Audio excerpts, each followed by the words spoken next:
Hello. Do you know what year this is? Hopefully you do. Is your church on YouTube? That's the question Sean Cannell was asking in a book that he wrote in 2014. Today, I'd like to, today I would like to talk with you about that book, which provided have some great insights. Hello, my name's Barry. I am the host of Christianity Explained, and I'm looking to make this into a podcast where I'm just sharing my own thoughts and ideas as it relates to some of the stuff I will cover. My goal is to share biblical principles and ideas that will help you with your Christian walk. Now, let's begin with today's topic. uh, hopefully, I guess it really depends on the church that you're in. I have friends who go to a very small church. I mean, there's like 10 people in there. Love it because there's a lot of wonderful things that can be done in a small, intimate church like that, setting like that. And some have 25, 50, others 100. There's strengths in each and every one of those guys. If you don't know, church is really is a community, not just a place I go and worship. Now, what does this have to do with today's video, which is the discussion of YouTube for churches? As I mentioned, the book was written in 2014. I'm reading through it, and I had two distinct purposes in reading. On the one hand, I wanted to get an idea, even though it was dated. Yeah, I'm not afraid to mention it because YouTube is always changing, and I'm well aware of that. Trust me, it's not the same as it used to be back then as it is now. However, there's still a lot of good meat to be had from this old book. Oh, somebody please tell Sean to update the thing. That's the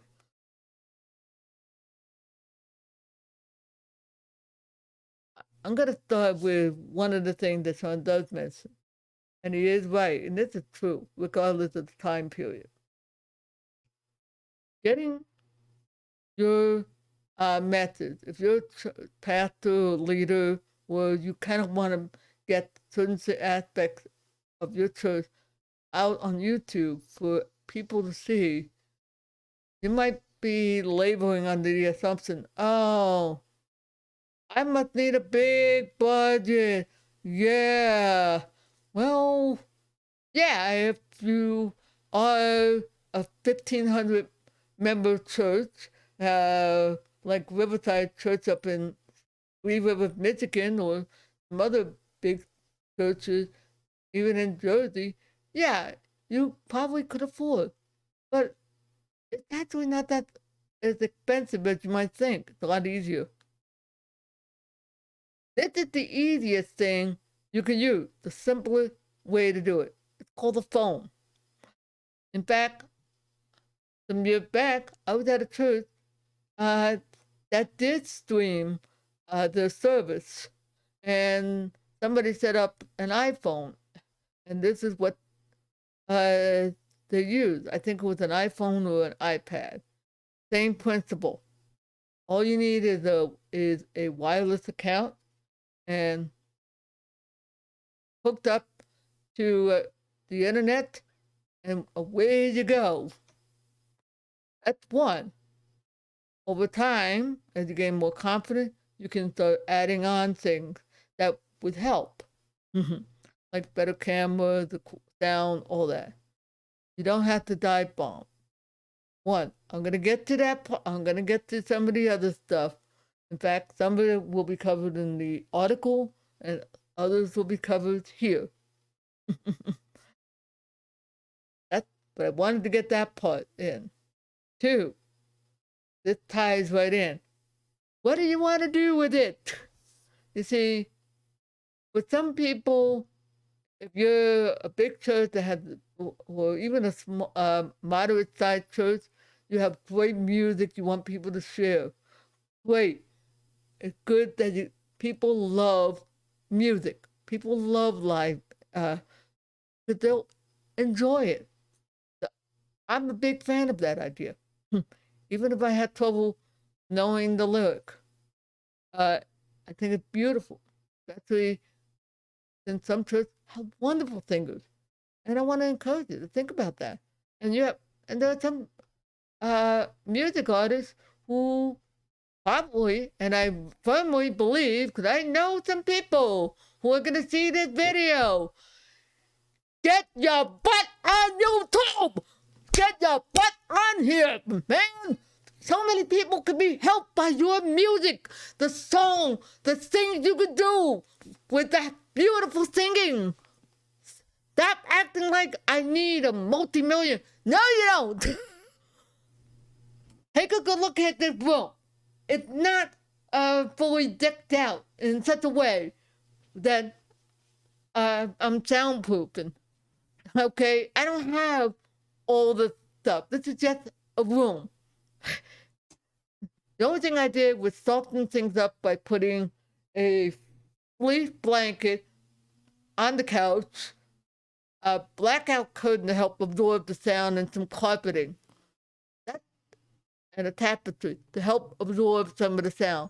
That's all I did. But then again, this is a video podcast, not music. I realize that musicians need a somewhat better setup than this. Okay, it's a lot easier than you might think. But just start. People appreciate that. And that's what they're looking for in these videos. Authenticity. For being for real. Okay. Mm-hmm. And yes, I know people like to judge on audio. But they can be a little more gentler to the guy who just started. Let's not say, oh, I gotta. That's when the enemy comes in and say, oh, you need it. Stop.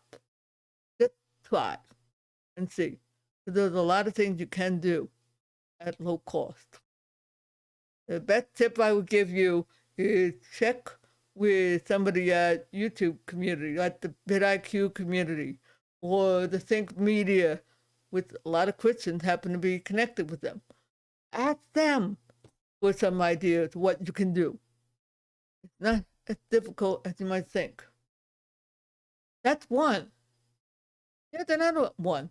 And I appreciate the fact, and this is what I was, and it was actually what I was looking for in Sean's book, and he does mention 12 different ways that you can use YouTube. And he's right. You don't have to do a straight recording of an entire Sunday. With some church groups, that's not doable, okay? Especially if they're a small house church. It's not like, yeah, no. I know a gentleman who has a very strong prophetic gift, and he is that. He has the ability to give out words of encouragement, all kinds of things.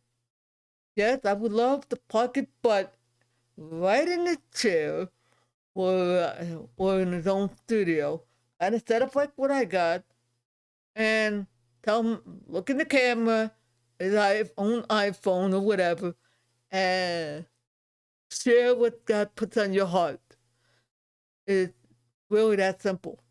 In my case, I bought a Samsung Q2U because I noticed the reverbs and everything.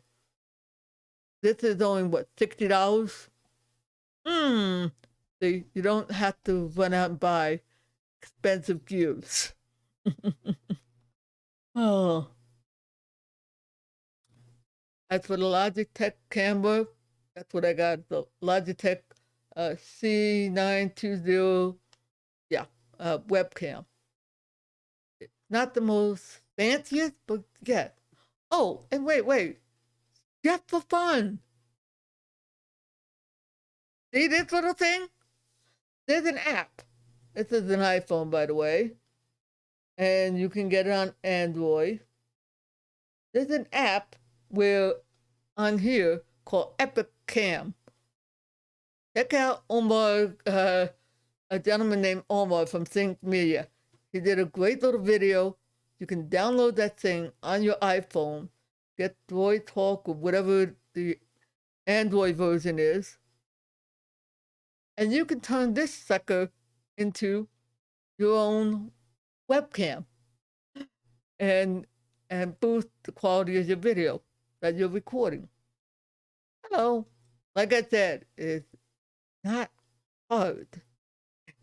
Just have to do a little research.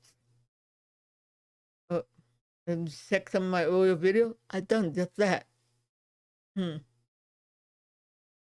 want to challenge you. I'm telling you that for a very simple reason. I want to challenge you just to think of ways you can get aspects of your church out on YouTube. Why? Well, initially, especially with what's been going on the past couple of years, there's a lot of churches that couldn't open up their doors, and they had to scramble. In a way, I'm kind of glad this thing happened because it kind of put the foot up the wheel of some people to say, okay, we got to solve this. Oh, YouTube is free.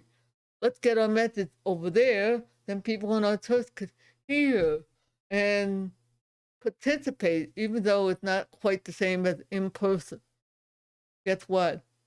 You got a lot of people who can't get to your church, who may not be able to for health reasons, or perhaps, in my case, can't drive, or perhaps things came up and they get to watch your service online. That was one thinking. I got another one. And it's something I do all the time. Not always, but at times I'll say, hey, why don't I share this video with my timeline on Facebook? Guess what? Everybody on that timeline goes to my home church.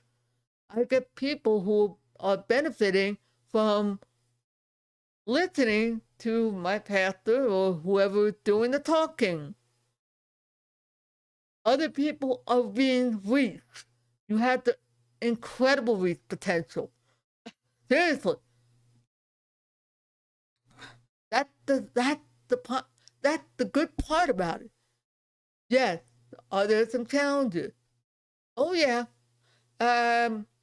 It would probably help. Please let them torpedo some of the bullcrap that I often hear from naysayers. Yeah, YouTube is trying to be what they consider family friendly. I think part of the problem is this. They have this system where it's not YouTube that's doing it. It's more like this. Oh, I don't like what that guy said on this video. It's offensive. I know. I'll put a complaint and try to encourage others and sabotage. That's what's going on. And unfortunately, YouTube, and I've heard this in the gaming community, so guess who else is is also on the receiving end of this problem? It's very hard to fight against that at times, especially when you're not sure what. And that's the problem. And that's something we, as a church, should pray into a cleaning up of this copyright system so that it protects the innocent and convict the guilt and let the guilty be convicted. Okay? Not somebody who just, and unfortunately, even YouTube is a little frustrated because they do know, I'm sure, that their system is being abused. and they're trying to make improvement on it. Good. But it doesn't help that they got a bunch of angry villagers, you know. YouTube. We know. We'll drive away the advertisers. So you know. They have to deal with that. You don't, but they do. And frankly, I don't blame them. But the way they're doing that is, like. But let's try to keep those things in mind. Yes, YouTube is doing that. And yes, the algorithm is sensitized. It's been designed. You can thank the brilliant news reporting that's been going on that I've seen. Yeah, some people need to listen to the gamers. They kind of know a little more about what's going on because they've been impacted more than that. All right, let's move on. Now, I just went into a whole bunch of detail that aren't exactly in there, but it's implied in Sean's book. That's a challenge, but that's why it also helps to be connected with organizations like vidIQ and Think Media. And I think there is a Church Streaming Pro and some others out there. I just don't know them. And if you are watching this video and do happen to know, I know what Brady's sure, please put them in the comment section, all right? Let other people know. That would be very helpful to a lot of Christians and a lot of church leaders who might be reading this or watching the video. Yes, I'm going to embed this video in with the blog post. That's going to be about this. Now, let's get on. Here's another reason, which is very relevant today. Do you know that your YouTube channel church YouTube channel can earn some income? Yeah, you can. And it's not wrong. Just pick and choose what you want to monetize. And if your channel gets over 1,000 subscribers and 4,000 watch hours within a year, I believe, guess what? You start earning some ad revenues. Yeah. Now I'm going to give a little bit of advice that Sean gave that's still relevant today. It was relevant in 2014 and today. He suggested a best strategy, especially for a lot of churches are concerned about what's showing up on the YouTube video. Set your video to safe watching, okay? But that's a setting that'll tell YouTube, hey, do not post videos that are inappropriate, whatever. That should cut down a good chunk of the unwanted stuff. Maybe not all. And put a link. Don't share the channel itself, but the website, which has the link and the video broadcasting on the site, on your church site instead. That way you kind of cut down on unwanted distraction, everything else.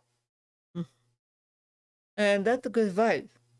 Like I said, it is worth sometimes reading a book that's a little dated. And I do recommend it, really, seriously. And I want to encourage you to start looking into things. And perhaps you're somebody who doesn't feel comfortable. And I agree with Sean. Look at what is reasonable. He was talking about in the book about pastors doing like a video blog. It's kind of what I'm doing right now. And just putting it out, sharing some thoughts during the week that would be of value to your listeners or viewers. Just keep in mind when it's on YouTube, other people may have the potential for watching. That's okay. And that's good. Just keep that part in mind, okay? So don't go off and say things that you shouldn't. Just use a little common sense. Oh, gosh.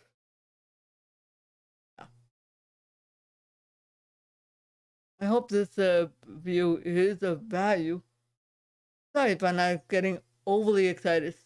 It's kind of challenging.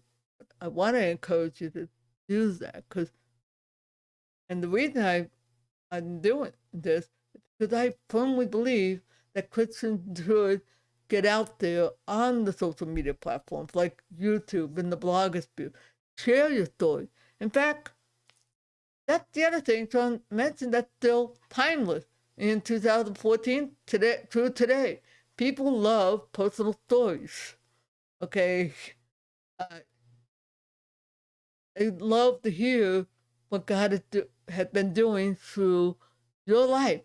They they want to hear those words of encouragement. They want to hear those things. And not just the pastor, but from people who you might have. You could actually have someone interview, like, for instance, somebody could say, Bab, could you interview some people on your paid Zoom account and upload it and have it uploaded to so Kurt or whoever can put it on the website, things like that. And I have a paid one, so it's helpful. There are a lot of ways to do it. Be creative, is what I'm saying. And I think you'll find. Key is not, don't tell yourself and saying, oh, yeah, that's just this. No, think outside the four walls. Because I firmly believe that's what God is doing. And He's using the pandemic, He's using all that stuff to push the church out of the comfort zone and into saying, okay, let's think outside the traditional setup. But at the same time, don't forget, this is actually a very, yes, I'm charismatic, and I'm saying, try to remember to use this. The enemy doesn't want you using it. God does, because the enemy doesn't, because this will torpedo his plan in 10 seconds. But at the same time, listen to what the Holy Spirit is saying, not get so intellectual, say, oh, I know. God may be telling you something a little different. Learn to listen to Him. Involve prayer, all those wonderful things. All right. Now, I just listened to a video from Nolan and Omar about clips. I don't know how that'll work. Sounds good. We'll see. All right. I want to thank you for your time and hope you have a blessed day. See you when I see you and enjoy the blog post that this is going to be embedded in. Have a blessed day.